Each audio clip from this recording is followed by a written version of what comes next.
Lithium-ion batteries are used in everything from cell phones and laptops to tools and scooters.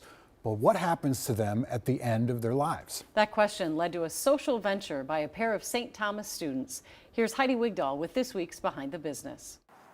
Garages are places where things get fixed and where ideas are born. A lot of things, even since I was a little kid, doing little woodwork projects back here. Now, trying to research a chemical process. Gabriel Riegert and George Mashta are more than friends and college roommates.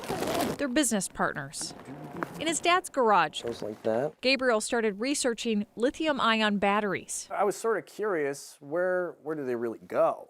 And we figured out most of them end up in landfills, rivers, and they damage the environment. And so I brought it upon myself and I'm like, okay, Gabe, let's figure out the best way to recycle these batteries. Then George joined last year. Both are juniors at the University of St. Thomas. There's about 2,000 lithium-ion batteries per person in the United States today.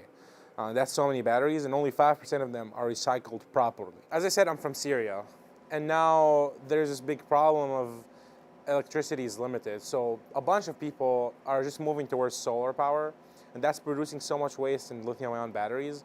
So I saw firsthand how big of a problem it is.